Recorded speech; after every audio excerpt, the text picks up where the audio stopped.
What is up, guys, and welcome to another episode of Q&A, and a lot of questions to answer this week because it is the end of the first week of training camp. The Hall of Fame game just aired, so football is finally here. We are heading into the first week of the preseason. Man, it is starting to get really exciting, and without further ado, let's jump into your questions. The first question is from YouTube, and it's from user Mercedes Jones, who says, in your honest opinion, who do you think is more of a threat, the Steelers or the Ravens?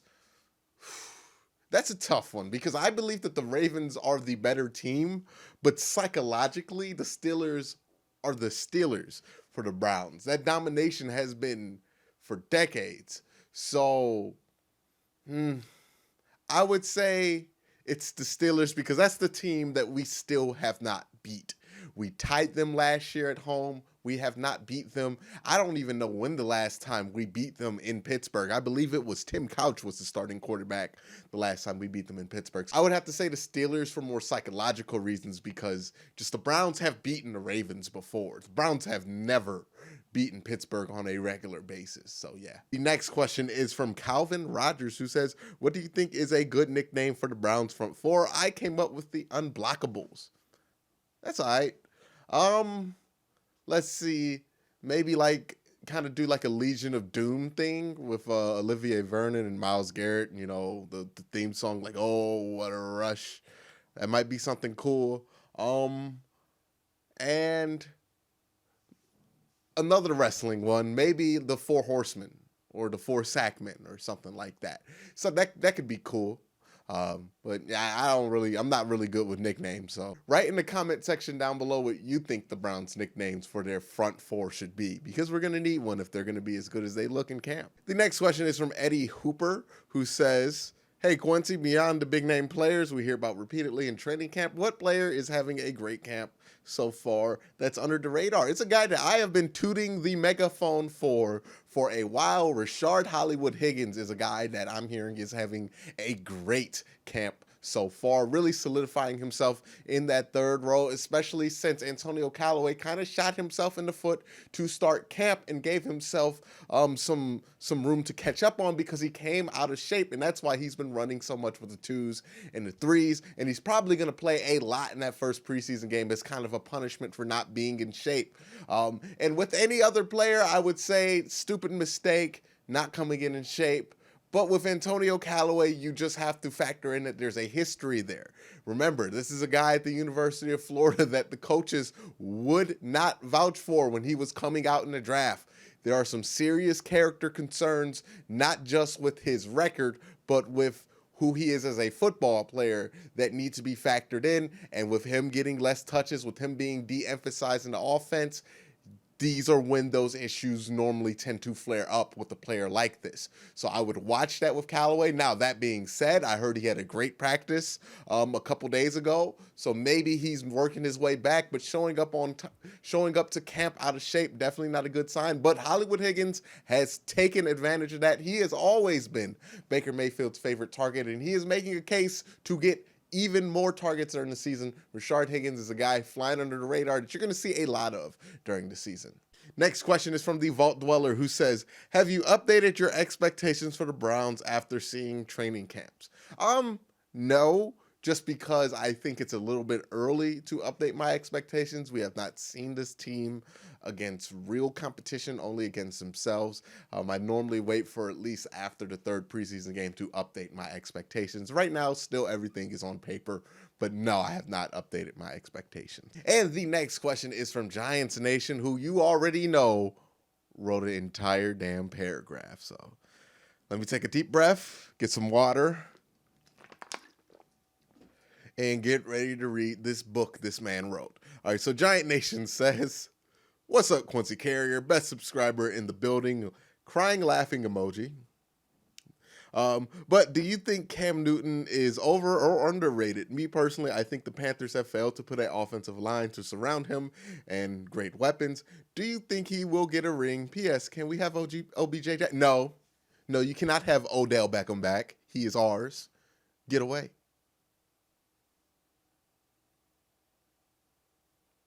Yeah, you guys do have wide receiver problems. I didn't read that out loud, but I'm going to leave it up.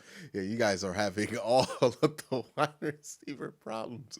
I think the guy you signed in free agency, he didn't get suspended for 4 games. That is crazy. All right. But anyways, to your question, is Cam Newton over or underrated?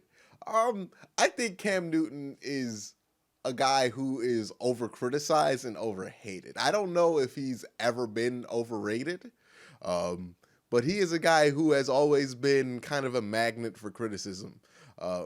You tend to always hear about Cam Newton's bad games. You never hear about his good games. And if you look at his body of work and then you look at what he's had around him his entire career, it's shocking because a guy like Kelvin Benjamin looked good under Cam Newton. That guy is not in the league anymore. He is begging for a roster spot and nobody's giving him it. And Cam Newton made him look good. He went to the Super Bowl with a supporting cast that was headlined by like Ted Ginn, who was looked at largely as a bust as a wide receiver. Cam Newton has made a lot of things happen, and he has carried a larger load than a lot of quarterbacks have had to. I mean, he takes the same amount of carries as a backup running back. So, yeah, I think Cam Newton is underrated. I think he's underappreciated. I think he's overhated, but I don't think he's going to get another Super Bowl ring.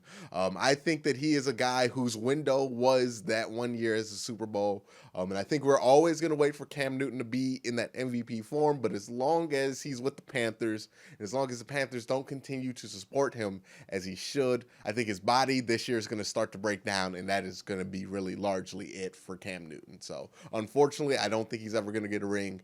But I do think Cam Newton is extremely underrated. The next question is from Rick Atkins, who says, who do you see starting at right? I'm going to just assume he's meant right guard. Cush, Corbett, or Kalis?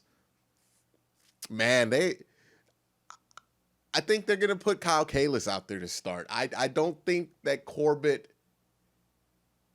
is... I think if he was going to be the guy, he would have took it already.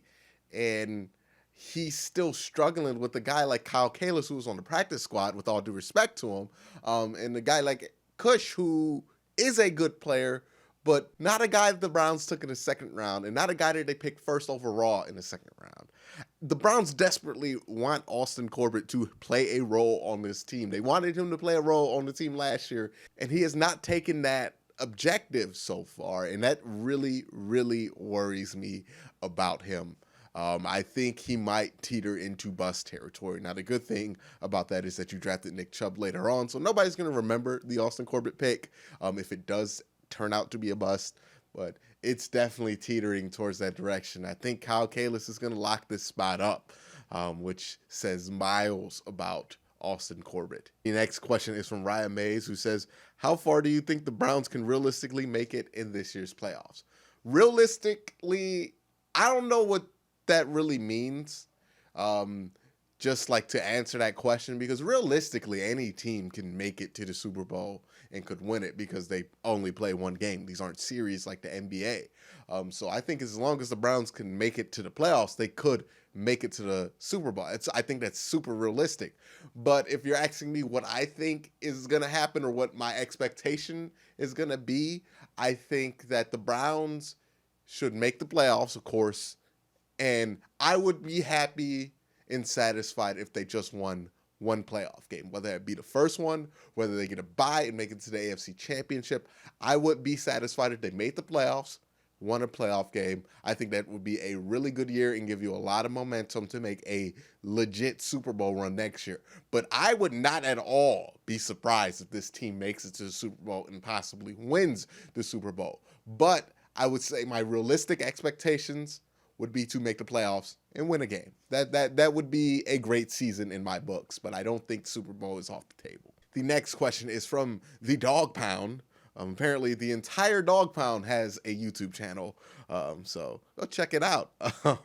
But what's the chances that Greedy starts week 1 of the regular season? I think those are incredibly high chances that Greedy starts week 1 of the regular season because he is looking really good on camp. The only reason he may not start is because they'll have a package with T. Mitch, who is also another good corner out there, and maybe Greedy isn't technically the starter. I think Greedy's going to play a starter amount of snaps this season from day one. He looks that good. And the Browns look like they have a real tandem. This question is from the Catster, who says, Who do you think will win the starting kicker and punter jobs? Well, I think the punter job's going to be Colquitt. That's soda. The Browns are going to mess up and put a young guy out there. I think Colquitt is the guy. Don't even play around with that. Keep the vet. Now with this kicking thing, I'm just going to say it right here. I don't think it's going to be anybody on this roster that is going to be the kicker for the Browns. I don't think they instill any amount of confidence in this team. I don't think anybody feels comfortable about any of these two guys making this roster and being the kicker on day one. I don't think we want any parts of that. I would feel more comfortable if they got a guy like Matt Bryant who maybe ain't going to have the length on his field goals, but damn it, he can make a 10 to 20 yard field goal and make his extra points. He's a vet in this league. I would feel much better with that because you know what you're getting and you're getting something reliable. With Greg Joseph and Austin Seibert, and oh my God, Austin Seibert has been awful. But especially with Greg Joseph, he is so inconsistent. You don't know what you're getting. He could make a 50-yarder. He could shank an extra point the next time. You don't feel confident. You don't feel like you know what you're getting. You can't have that. You got to get rid of him. And then Seibert, man, you know what you're getting with Seibert, but it ain't been good at all. He's been missing field goals by 20, 30 yards. Got to get rid of him. Nobody on this team should be the kicker opening day. I know that's harsh to say after week one, but it's enough. It's going to be in the back of the coaches' heads for the rest of camp that these dudes stink at making free throws. That these dudes stink at making field goals in pressure situations. It's not going to escape, and that's going to get them off of this roster until they can find a veteran who can take the job. I would even be open to trading a decent draft pick, maybe a 5th or 6th rounder, for a freaking field goal kicker. If a bad team has a field goal kicker, trade a 5th or 6th pick and get that guy, because that is going to be the difference between 1 or 2 games. And in this division, with Pittsburgh and the Ravens being as good, 1 or 2 games are going to be the difference for the Browns. It's worth the damn pick. Find a solution to this kicker thing, because, man, what you have with Greg Joseph and Austin Seibert aren't it. They're not the solution. You got to find a different way. Do something else. But yeah, that's my opinion on the whole kicking situation. The next question is from Twitter. And again, if you want to ask Twitter questions, ask them at @Quinn_C. Ask them during the week. Ask them during the day. Ask them when I ask for questions for the show. I'll see them. I'll answer them more than likely. And this one comes from Trey Harding, who says, do you think Mack Wilson will take over as a starter? And if so, whose spot? I'm going to extend this to Sione Takitaki because we've been hearing good things about them both during camp. I think that they're just going to be rotational guys this year. But the important thing is that these two look good. And Joe Schobert's contract ends at the end of this year, I believe. And Christian Kirksey's guaranteed money in his contract is over at the end of this year, which means that the Browns could cut him and not have to suffer any cap penalty at the end of the year. And I think that's exactly what's going to happen. I think they're going to get limited snaps, rotational snaps this year. They're going to keep the veterans. But after the end of the season, they're going to let those two walk and then go with the young guys, because that's why they drafted them. Sione Takitaki, Mack Wilson, these guys fit the defense better. I think they're going to move forward with those two next season as the full-time starter, but expect them to get good playing time this year.